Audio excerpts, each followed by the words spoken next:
नमस्कार दोस्तों, इतिहास गवाह है में आपका स्वागत है। लास्ट एपिसोड तक हमने देखा कि कैसे 1813 से 1858 के बीच में, which was the industrial phase of colonization, British East India Company created policies at political level, at administrative level, at social and cultural level. Or what was the main aim of industrial phase of colonization? The main aim was to convert India into an exporter of unfinished raw material and a market for finished goods of from Britain, to support the industrial revolution that was taking place in Britain at that time. And towards that, British soon realized that if they were able to control maximum territory through war and through annexation, it will help them create an integrated market, it will help them create a connected market. And therefore, political strategy was to go from not trying to get into wars to actively trying to expand through wars and through annexation. So ये तो political strategy था। Administrative level पे भी कानून व्यवस्था में, न्याय व्यवस्था में काफ़ी बदलाव लाए गए। सिविल सर्विसेज को और मजबूत बनाया गया, मतलब ऑन लाइक जैसे एग्जामिनेशन का जो एक प्रपोजल आया था। और ये सब 1833 1813 और 1833 ये दो चार्टर थे, इनके थ्रू ये सब पॉलिसीज चेंज करी गई। पिछले एपिसोड में हमने देखा कि कैसे लैंड रेवेन्यू को भी चेंज किया गया। हमने एक परमानेंट सेटलमेंट पढ़ा था पहले, जिसको एक्सपैंड नहीं किया गया और उसकी जगह सदर्न पार्ट्स में रैयतवाड़ी और नॉर्थ वेस्ट और नॉर्दर्न पार्ट्स ऑफ इंडिया में माहलवारी सिस्टम को बढ़ावा दिया गया to collect land revenue. And then we also saw its impact कि कैसे इसके under farmers, the farm economy, जो हमारा फार्मिंग कल्चर था, that transformed tremendously into lot of commercial farming, lot of cash crops at the scale which I had said we had not witnessed. This part of the world had not witnessed in its history. Cash crops पहले होते थे पर इतने level पे नहीं होते थे। तो हमने देखा कि उसका बहुत ज़्यादा एक there was big detrimental impact on India its and से फार्म इकोनॉमी। आज हम लोग थोड़ा सा ध्यान देंगे कि कैसे ट्रांसपोर्ट एंड कम्युनिकेशन को बढ़ावा दिया गया during this time. And again the goal, everything, as I said, was towards a goal of making India a net importer of British goods and exporter of raw materials. तो सबसे पहले, before we get there, I think we need to first focus on the impact on villages and farmers because of all these policies, क्योंकि I think अगर हमें समझना है कि why India stayed deindustrialized, why we never moved out of old technologies, why the technology, why the industry did not develop, we have to understand the base of all of it, है ना। जैसे farming जो होता है वो industry का एक बहुत बड़ा बेस फॉर्म करता है, और वहाँ पर हमारा बहुत ज़्यादा नुकसान हुआ। और कैसे हुआ? तो सबसे पहले what we understood was that cash crops were encouraged because farmers had to pay very high revenues. And उसके लिए होता ये था कि ideally a farmer who was using 100% of the land for to grow grains now had to use a big chunk of that land to produce cash crops. Now in an ideal scenario, जहाँ जैसे America, Europe, जहाँ पर ये सब developments भी हो रहे थे, वहाँ पर टेक्नोलॉजी के थ्रू यील्ड को बढ़ाया गया। तो even if the farmer was using a smaller part of land, they could get higher yield, and that actually helped them to pay revenues that also helped them to ensure that they were growing enough grains. हमारे यहाँ ऐसा कुछ नहीं हुआ, and जिसके कारण दो चीज़ें हुई. एक तो बहुत ज़्यादा प्रेशर फार्मर्स पे आ गया क्योंकि रेवेन्यूज बहुत हाई थे, और दूसरा फार्मर्स की बाइंग पावर भी रिड्यूस हो गई because the yield would not be as much. तीसरा ये होता था कि जो ग्रेन्स होते थे, जो आपके आपके खाने के लिए मोटा अनाज जिसे कहते हैं, the grains, the production of grains also took a hit. And as I said, a large part of those grains would be exported to support the development of new towns in Britain. तो बहुत ज़्यादा ऐसी भुखमरी की घटनाएं हुई, अकाल पड़े, भुखमरी की घटनाएं हुई.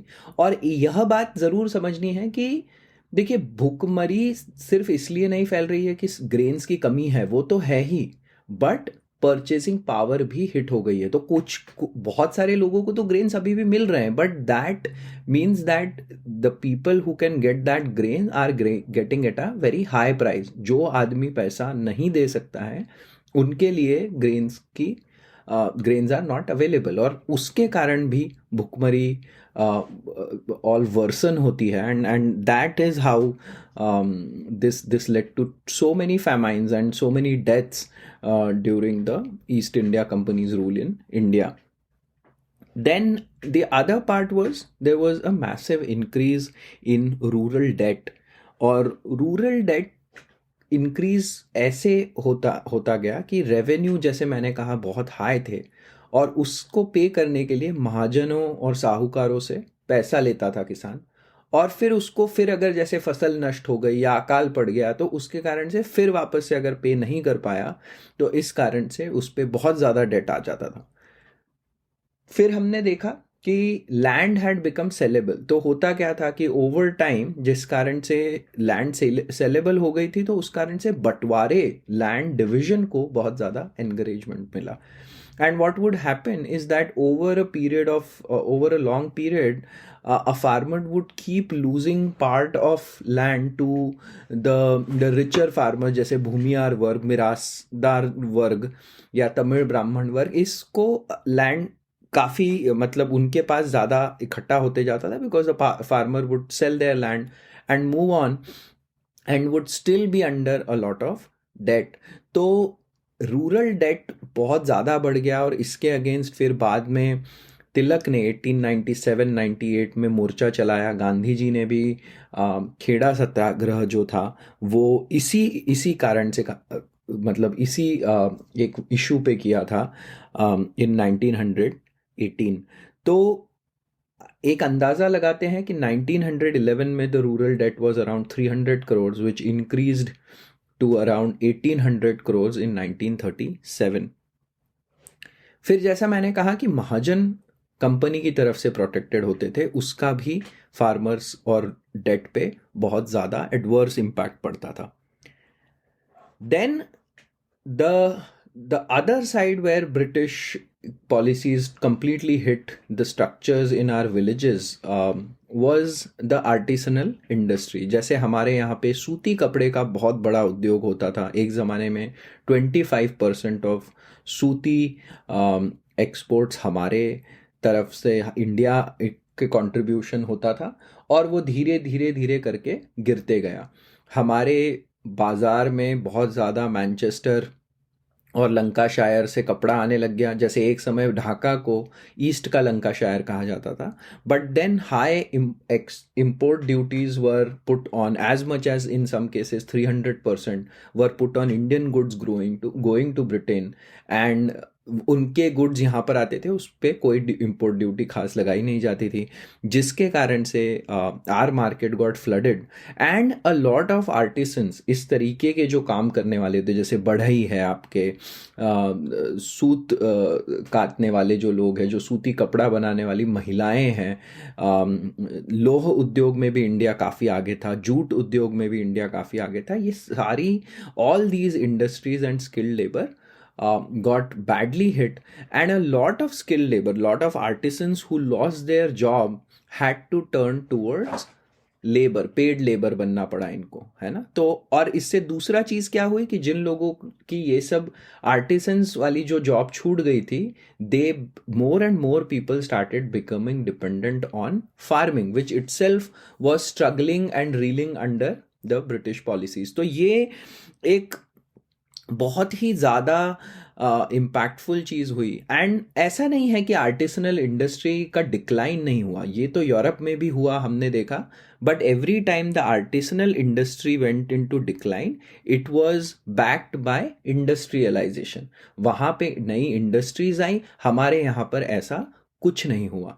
और इसलिए ही जो नेशनल मूवमेंट था, जो गांधी जी ने चरखे पे इसीलिए ही बहुत बड़ा फोकस रखा, क्योंकि उन्हें भी मतलब this became like one of the major cause of decline of of village situations in villages and farmers। क्योंकि ये सेम फार्मर, जैसे आप ये जो मैं आर्टिसंस बता रहा हूँ, ऐसा होता था कि एक 6 महीने के लिए जो फार्मर है वो 6 महीने के लिए फार्मिंग कर रहे हैं और 6 महीने के लिए आर्टिसनल चीज़ों से अपना और वहाँ से भी पैसे कमा रहे हैं। And they would, and in the older times also would have patrons in the form of Kings and elite people in the society, that also slowly and steadily started falling apart।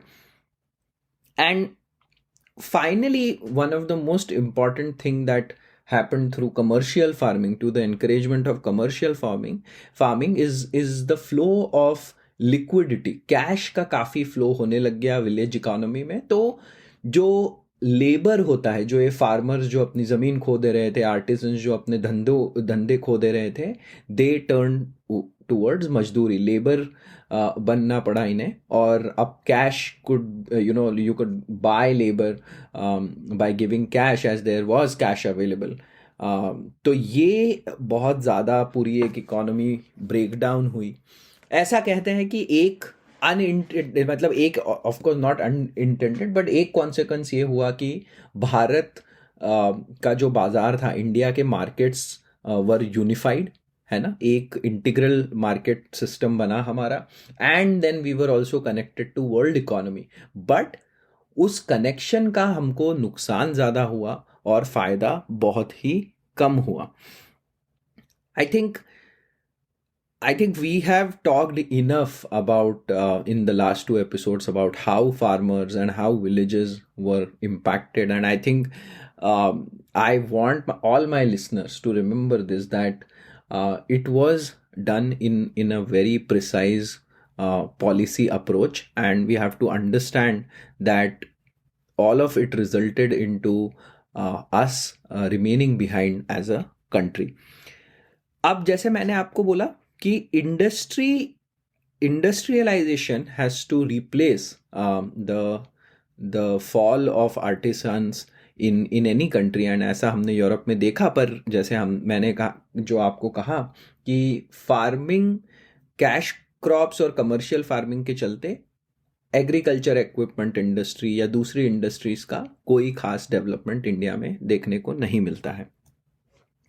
Now I want us to see the development of railways in this context, deindustrialization context, right? कि 1853 में मुंबई और थाने के बीच में पहली rail चली। और ये लॉर्ड डलहौजी उस टाइम थे, उनके अंडर में रेलवेज, वो बड़े प्रोपोनेंट थे रेलवेज के। And Karl Marx had predicted कि रेलवेज के कारण इंडिया में काफ़ी इंडस्ट्रियलाइजेशन होगा। एक्चुअली ऐसा कुछ हुआ नहीं। In fact railways accelerated the drain of wealth. और हुआ ये कि रेलवेज के through all the major ports were now connected to the interiors of India, and lot of raw material could now be transported in bulk to these ports and then to Britain। तो दूसरा ये हुआ था कि railways were also projected as an investment opportunities for British investors, और उनको 5% gain या 5% return का गारंटी दिया गया। अब देखिए, ये 5% रिटर्न के गारंटी का प्रॉब्लम ये था कि कहाँ से आ रहा है ये 5%, राइट? सो आपने बेसिकली कॉस्ट ऑफ ट्रांसपोर्टेशन बढ़ा दिया, जिसके कारण से जो आपका कॉस्ट ऑफ रॉ मटेरियल है जो ट्रांसपोर्ट होकर आ रहा है वो भी बढ़ गया। तो इसके कारण से जो आपकी बाइंग पावर है, जो लोकल अगेन आर्टिसंस हैं या जो लोकल इंडस्ट्री है, उसकी बाइंग पावर पे फिर से इसको बहुत ज़्यादा नुकसान हुआ, क्योंकि कॉस्ट ऑफ गुड्स जो था, रॉ मटेरियल था जो अंदर हमारे पास आ रहा था, उसका भी प्राइस बढ़ गया। और दूसरा क्या होता है कि जहां जहां रेलवे डेवलप हुआ, ब्रिटेन देख लीजिए, अमेरिका देख लीजिए, यहाँ पर बैकवर्ड कंपैटिबल इंडस्ट्रीज भी फटाफट डेवलप होने लग गई। जैसे आपका कोच इंडस्ट्री जो होती है, रेलवे इंजन इंडस्ट्री जो होती है, और भी बहुत सारे जो छोटे मोटे पार्ट्स एंड इक्विपमेंट्स होते हैं उससे रिलेटेड, उसकी जो इंडस्ट्री होती है, mining industry, iron and steel industry, ये सारी इंडस्ट्रीज बैकवर्ड तरीके से डेवलप होते जाती है। बट इंडिया में ऐसा कुछ भी नहीं हुआ। इनफैक्ट इंडिया में जब रेलवेज डेवलप हुई तो they actually developed the industries back in the mother nation which is Britain. तो एक्चुअली जो रेलवे के कारण हमको फ़ायदा होने वाला था, वो फ़ायदा ऐसा खास कुछ दिखा नहीं।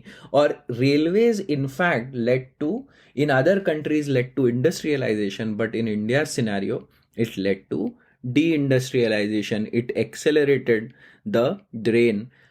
एंड जो टेक्नोलॉजी थी वो भी इंडिया में नहीं डेवलप हो रही थी, है ना? तो इंडस्ट्री तो जैसे यहाँ पर नहीं थी, टेक्नोलॉजी का डेवलपमेंट भी यहाँ नहीं हुआ, तो सब कुछ ही उसका गेन ब्रिटेन को मिलते गया।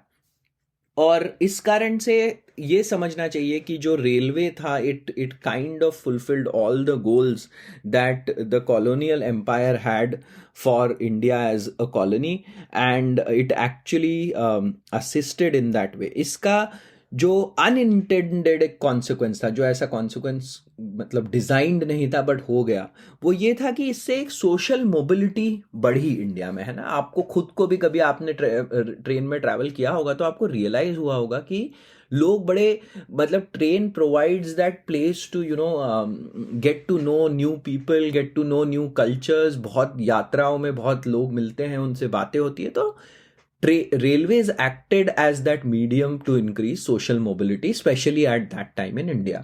दूसरा, नेशनल मूवमेंट, जैसे मैंने कहा कि रेलवे के कारण अब कंट्री कनेक्टेड हो गई थी, इस कारण से एक नेशनल मूवमेंट को भी इसका बहुत ज़्यादा फायदा मिला। People could travel from one place to other easily, and that made that kind of helped in the growth of national movement in India। but जो हमको ध्यान रखना है वो ये है कि there were more direct detrimental consequences as railways was developed in India। अब हम आते हैं आफ्टर रेलवेज, अब हम देखते हैं कि what was the social policy for British East India company during this industrial phase of colonization. और जैसा मैंने पहले कहा, पहले तो सोशल मामलों में ये लोग बहुत ही ज़्यादा दूर रहते थे, इनको इंटरफेयर करने का बिल्कुल मन नहीं था।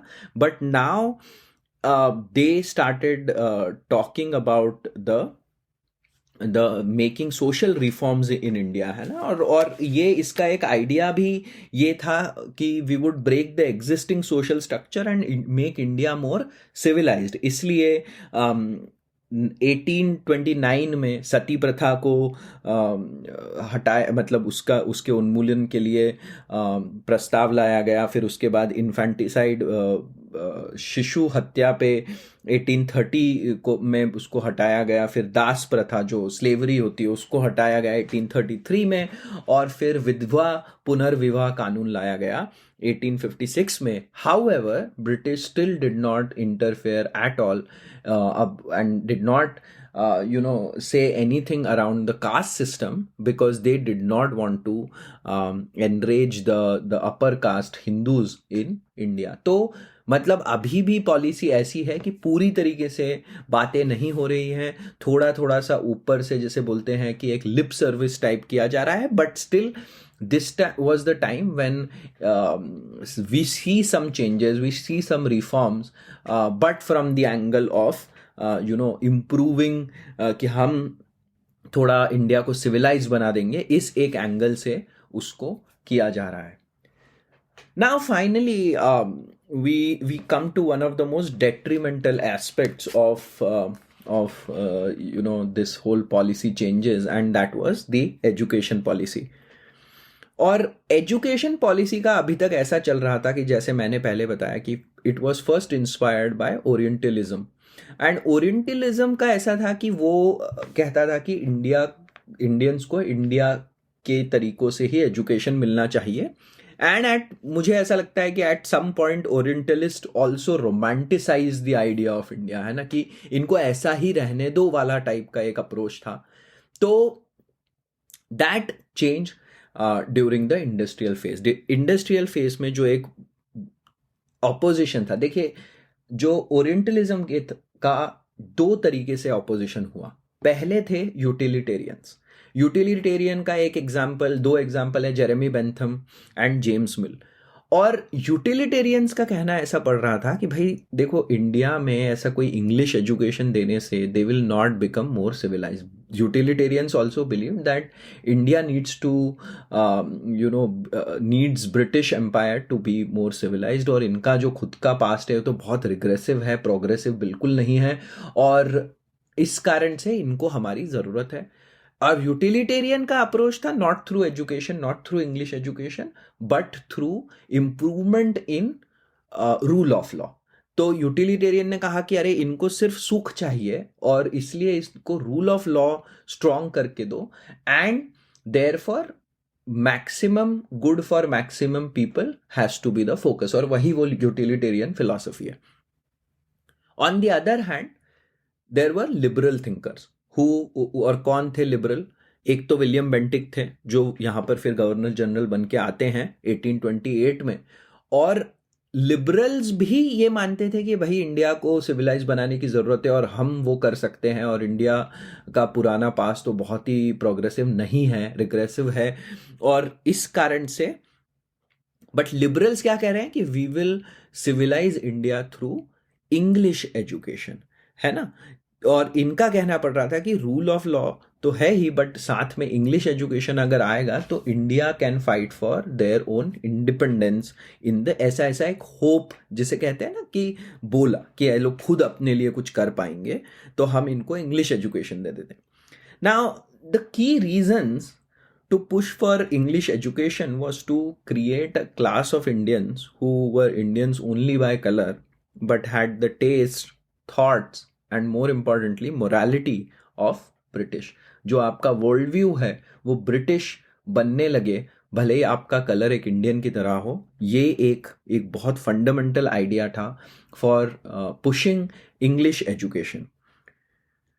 They also wanted to create a class which would have English taste and which would consume British goods, and that is how, like that hope of converting India into market for British good would be realized. फिर तीसरा ये था कि they wanted to create a class of bureaucrats, lower level bureaucrats, हाँ, क्योंकि higher level पे तो English लोग ही हैं, तो lower level bureaucrats who could take orders from English, who would aspire to become an English babu, but would keep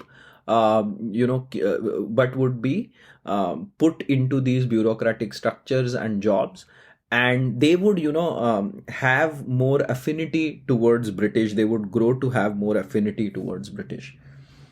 1813 के charter में स्प्रेड ऑफ क्रिश्चियनिटी पे भी फोकस किया गया और मिशनरीज को पूरा पूरा फ्रीडम दिया गया, and therefore English education also became a medium to for missionaries to spread Christianity.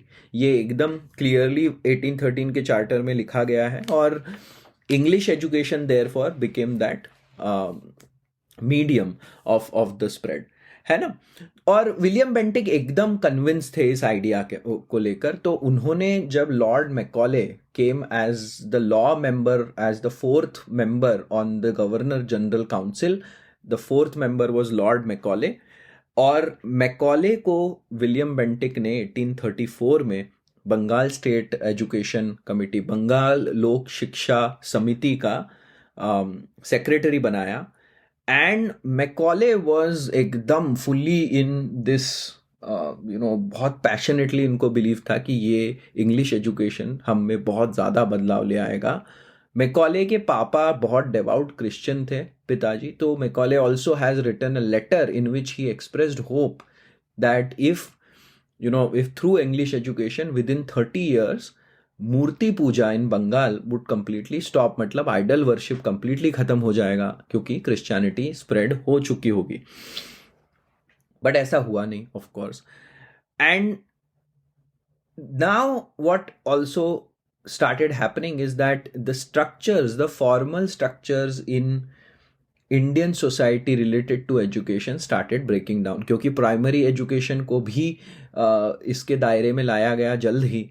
और जब प्राइमरी एजुकेशन को दायरे में लाया गया तो सरकार फिर बताने लग गई कि किस तरीके से करिकुलम होगा, किस तरीके से पढ़ाई होगी.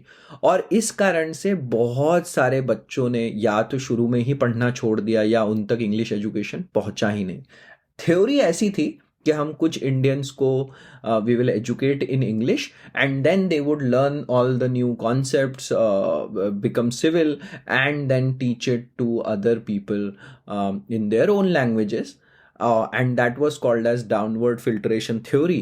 एंड ऐसा कुछ डाउनवर्ड फिल्ट्रेशन वगैरह हुआ ही नहीं. एक्चुअली इससे एक बहुत बड़ा सोशल काज्म बिल्ड हो गया.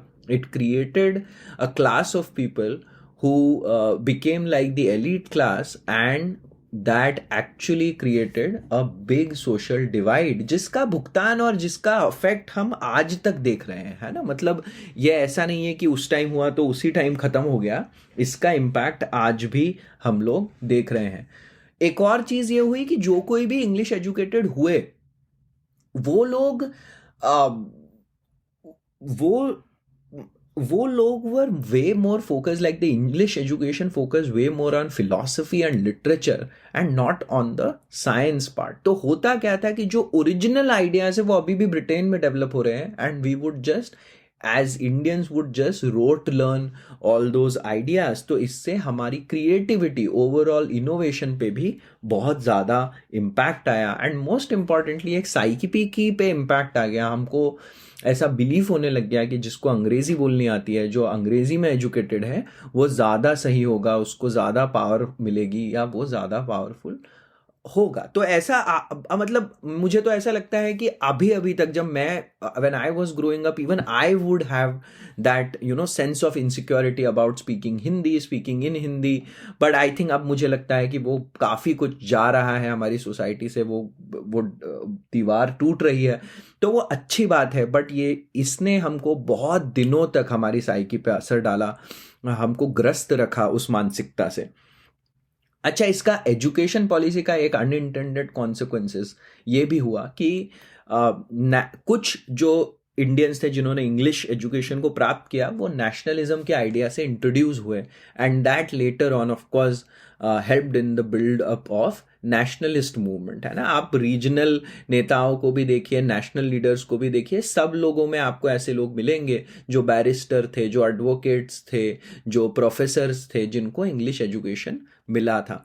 तो I think that in a way, but again as I said, it was an unintended consequence.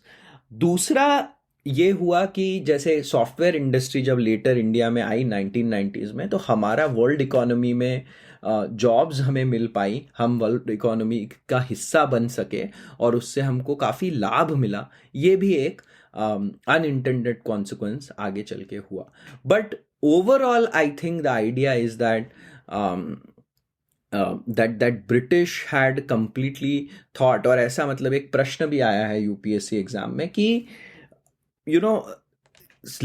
That war से किसी चीज को जीतना तो जरूरी भी है, पर शांति की जीत को भी उतना ही इम्पोर्टेंस दिया जाना चाहिए. और ये जो एजुकेशन के थ्रू जो जीत मिली, ये शांति वाली जीत थी, है ना, कि अच्छी बातें और अच्छे वादे करके बहुत सारे चेंजेस लाने की कोशिश की गई हमारे सोशल और कल्चरल फैब्रिक में. एंड आई थिंक आज का एपिसोड थोड़ा लंबा हो गया, but I think I would say like one of the most key episodes in this part where we are covering industrial phase of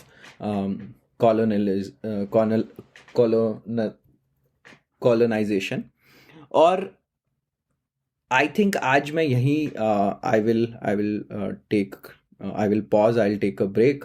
and सुनने के लिए आप लोगों का बहुत बहुत धन्यवाद। आने वाले एपिसोड में हम लोग अब और आगे बढ़ेंगे।